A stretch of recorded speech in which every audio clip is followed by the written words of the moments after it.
Vivir en la Ciudad de México es tan difícil como imaginarla diferente. Estas esculturas, hoy casi imperceptibles, son restos de una utopía artística que nació en 1968, cuando México se sentía en la cumbre de su apogeo modernizador, creía en el progreso y crecía.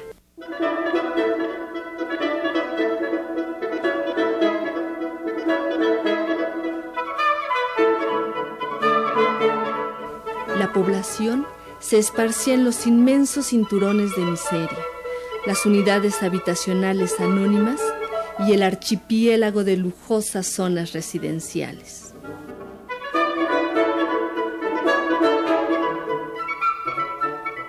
Para muchos, la economía iba sobre ruedas y se expandía el uso del automóvil. Hubo entonces quien soñó con poner el arte al servicio de la vida y de la ciudad. Fue Matthias Geritz, artista alemán que llegó a México en 1949 para quedarse.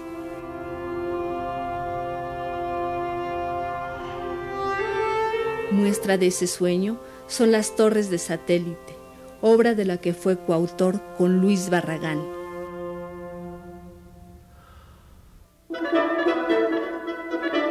En 1968, con motivo de las Olimpiadas, Geritz pudo materializar a gran escala el concepto de las torres de satélite.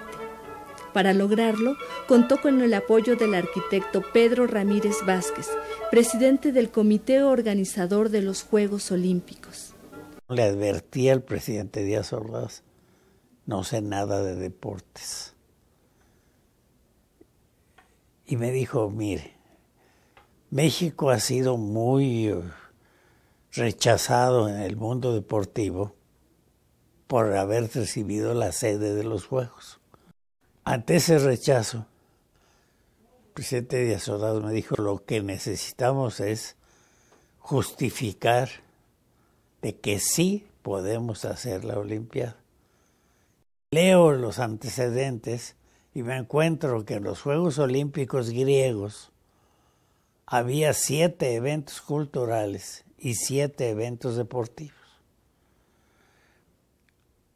y que no se había vuelto a realizar.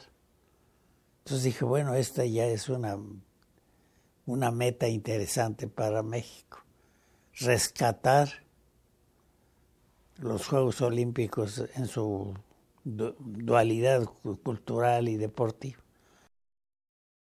Teníamos que impactar en el mundo. Si México no era el país número 1 en deportes, no dudaba que podía hacerlo en el plano cultural.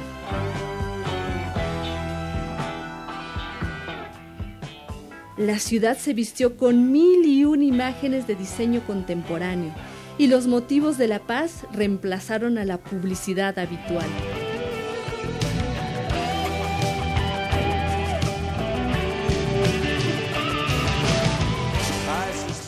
Lo que sí resultaba muy interesante desde el aspecto de entusiasmo de todo mundo y de las escuelas y de diseño y todo, fueron propuestas como por ejemplo de que todos los anuncios panorámicos tuvieran que ver con símbolos olímpicos, símbolos de la paz, la paloma de la paz, etc.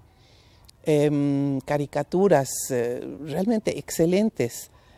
Y como en esa época y como hoy nos comía la publicidad mal hecha, mal diseñada, vulgar, como la seguimos teniendo hoy, no toda, pero la gran mayoría. Entonces de repente no ver publicidad en el tramo de periférico que ya existía, no ver esa publicidad grosera en partes de la ciudad fue maravilloso. Y lo que queríamos era que esto siguiera después de la Olimpiada, de que se cobrara una conciencia.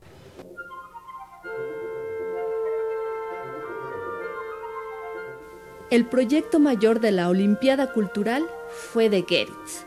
el conjunto de piezas urbanas monumentales abstractas más ambicioso del siglo XX en todo el mundo, para ser vistas desde la velocidad y no ya en la calma de un jardín o un museo.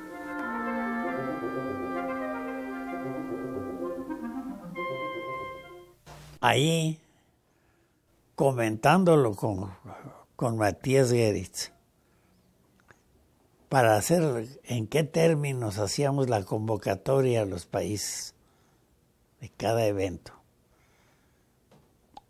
Teníamos una preocupación. Si lo dejamos abierto, era la época de la Guerra Fría, nos van a llenar muchos países de las esculturas de sus próceres. Entonces, tenemos que evitar caer en eso. Ya las normas pues, surgieron muy claramente de Matías. Y dijo Matías, bueno, vamos a orientarlo a que sea forzosamente temas abstractos, sin nacionalismos. Ahora los costos. El compromiso era, ustedes invitan a su escultor y ustedes pagan sus honorarios. Ustedes les pagan, nosotros no. Llevaba su tiempo de definir quién, que su Comité Olímpico Nacional lo aprobara, que ellos le pagaran. No, las construcciones de la Ruta de la Amistad fueron obras de 3-4 meses. La ubicación.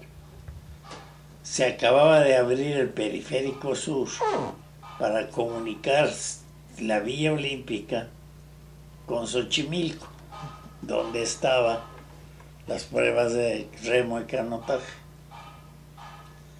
Entonces, el terreno, pues era los restos que habían quedado de las expropiaciones para abrir el Periférico Sur, que al abrirlo pues se quedaban lotes aislados de la expropiación.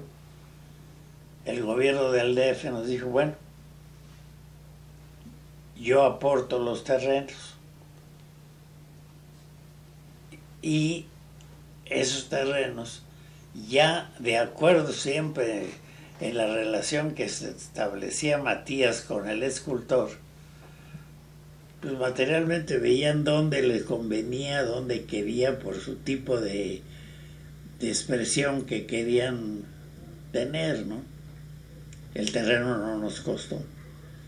Otra cosa que a mí me maravilló, a mí y a muchos más, que pasábamos por la nueva sección del periférico donde se iban a construir las esculturas, era que se les había dado pintura sobrante a toda la gente que ahí vivía, de veras en casuchas bastante tristes, bastante lamentables, pero que de la noche a la mañana resucitaron con colores, con diseños olímpicos, con recados de paz y amor, y fue maravilloso, al grado que decíamos los escultores que esa parte era más linda que las esculturas mismas.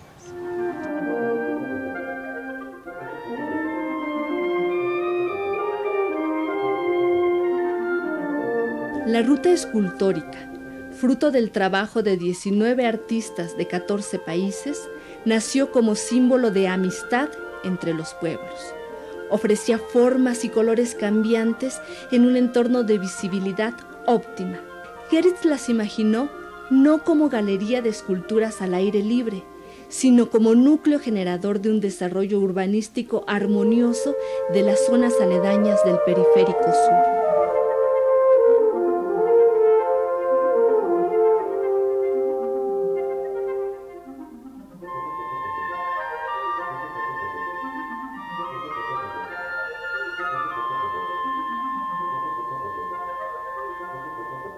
Que era realmente la primera vez en mi vida que tenía yo que considerar no solo la altura, que iba a ser aproximadamente entre 15 y 17 metros, sino el hecho de que se tenía que ver a una velocidad de 60 y 70 kilómetros por hora, cosas que nunca había yo conceptualizado antes, pensando en la escultura. Cuando tú vienes por una carretera, una autopista, lo que sea, tú no ves toda la escultura completa, ves parte de ella, y si hay hondonadas, vas a ver la parte superior. Tienes que estar consciente de todo eso. Cuando llegas, cuando le das la vuelta, ¿qué sucede? Cuando te bajas del coche o no te bajas del coche, o te quieres bajar a verla, a fotografiarla, o si viene alguien detrás de ti, se pueden accidentar, pueden chocar contra la escultura, en fin, una infinidad, digamos, de contras y algunos pros. Ahora, la cosa era también que concebir esculturas urbanas a 15, 17, 20 metros en forma humana, muy difícil, casi inconcebible. De hecho, no creo que exista. Vigeland, bueno, no, pero nadie que ha hecho cosas de esa altura, que fueran con figura humana. Entonces, digamos, el diseño abstracto era lo que se imponía, absolutamente. El mundo del cine, de la moda y de la publicidad las utilizaron como escenario.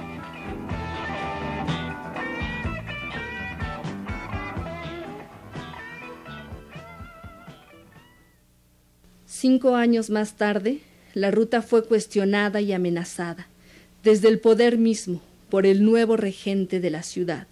Posteriormente sí se logró que Bellas Artes los registrara como patrimonio nacional. Eso nos salvó de la decisión de tiren esos adefesios de un regente que tal vez debe haber sido en lo personal muy estimable, pero no tenía la menor idea, la menor sensibilidad. Y le dijeron, oigan, no. Y ahí surgió el tápenlas con árboles. Una decisión de momento lo salvó. Los árboles crecieron, las cubrieron, sí, las ignoraron, pero paradójicamente la salvaron. Pronto cayeron en el olvido y el abandono.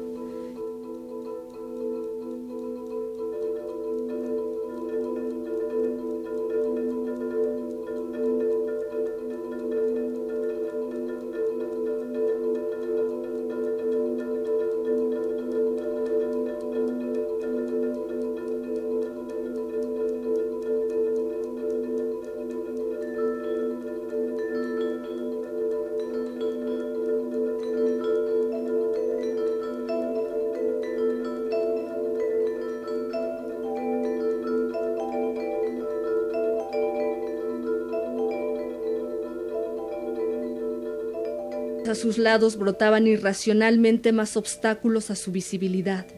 Edificios, anuncios panorámicos, cableados, puentes peatonales, depósitos de agua, señales y otros muebles urbanos.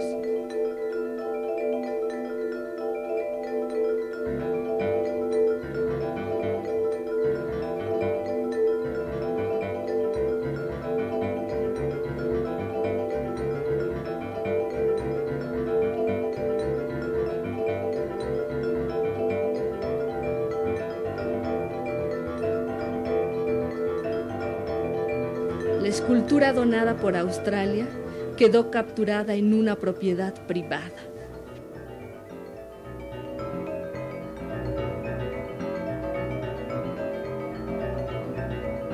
En los 70s, Geritz reconoce que finalmente la ruta había resultado una gran galería de esculturas al aire libre, y en 1989 declara con desencanto que no tenía salvación. Sin duda la estructura italiana ha sido la más dañada. Es imposible saber quién hizo el cambio y rompió toda la estructura. Arrumbada. Totalmente. En realidad, hubo problemas desde el inicio. a mí me habían dicho que iban a estar laterales la mayor parte, pero como yo estaba al final, Ángela estaba al principio, la mía iba a estar frontal porque en algún momento se iba a seguir la carretera a Xochimilco. Entonces yo diseño puertas al viento frontal, con una abertura como que gira, para que la idea de dar vuelta en U ya estuviera implícita en la escultura, en el diseño. Entonces, ¿cuál fue mi desesperación cuando me dice Matías, ya vamos a empezar a construirla, y quedó a un lado? Le digo, ¿cómo a un lado? Dice, sí, porque no nos permitieron el local que yo te había propuesto. Entonces, en vez de un ancho de no me acuerdo cuántos metros de frente, quedó como de 70 centímetros. Entonces, no se ve. Hasta que no pasas, la ves y a ver si no chocas. Entonces, también tuvo sus problemas. Todas tienen problemas.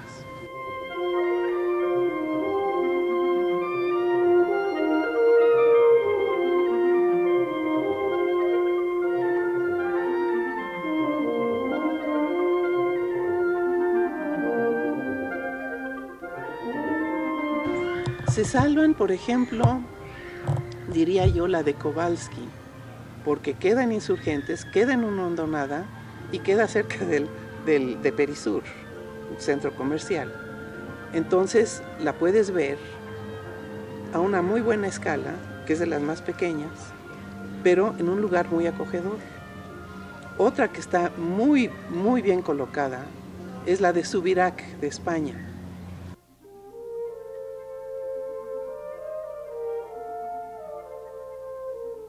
Las esculturas al principio no fueron aceptadas, claro que no.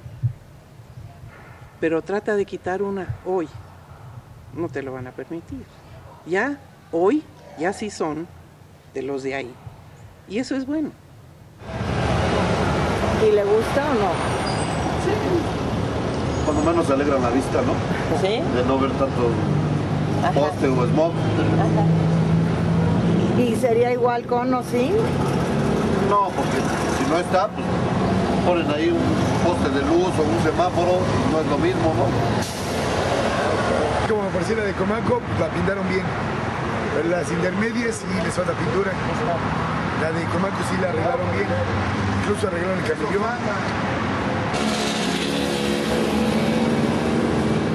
Están los puntos principales que se debe adulto y Comaco.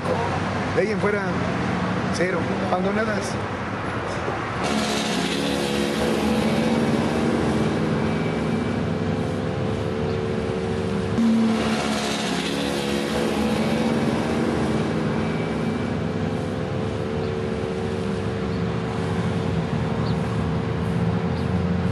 Eso lo pusieron ahora en las Olimpiadas de 1968. Pues no sé qué signifique, hasta ahorita no sé qué signifique, pero pues yo creo que es una cosa que debe de pues estar ahí plantada para algo. Una cosa que adorna aquí al periférico. Y ahora han tenido mucho cuidado para que no la quiten.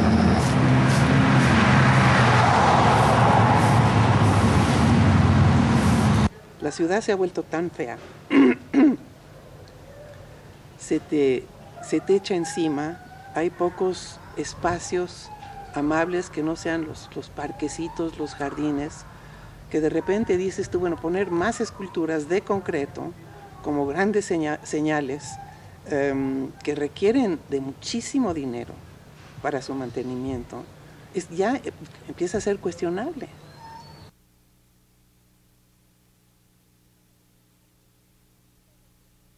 La Ruta de la Amistad, proyecto público para la ciudad, solo subsiste porque desde 1994 su patronato restaura y mantiene una a una las obras con el apoyo privado. La ciudad parece no tener política pública para el arte y la sociedad civil, con la iniciativa privada, intentan cubrir la carencia.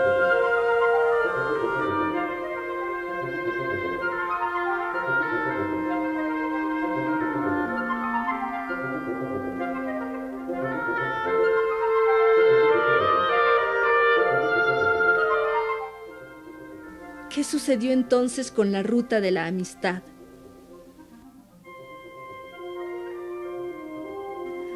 Hay obras de mucha calidad artística como señal urbana y como cosa estética de múltiples lecturas, e inclusive con sentido del humor y del juego. Pero el tamaño y la escala de las piezas resultaron insuficientes. Se empequeñecieron más rápido de lo pensado. Con solo ir hacia el sur y percibir a distancia el asta bandera de San Jerónimo, después ya todas se van perdiendo de vista.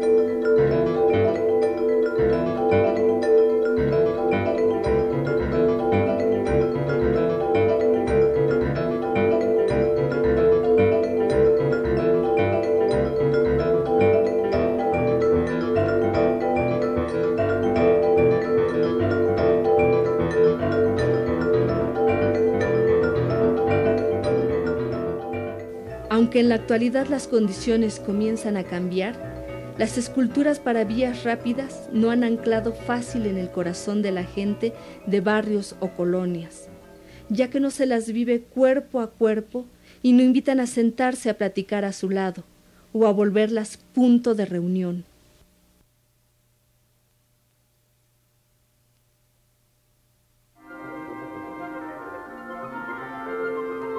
Los artistas hicieron su parte, pero el sueño de colaboración a largo plazo con expertos, urbanistas, ingenieros y funcionarios fue derrotada. Estos no hicieron su parte en la planeación del crecimiento urbano alrededor de la ruta para cuidar su calidad y la calidad de vida de sus habitantes. El poder del arte y de los artistas encontró allí su límite. La ciudad, que alguna vez imaginamos madre protectora, es hoy matriz de destrucción de sus creaciones, sus criaturas y sus utopías.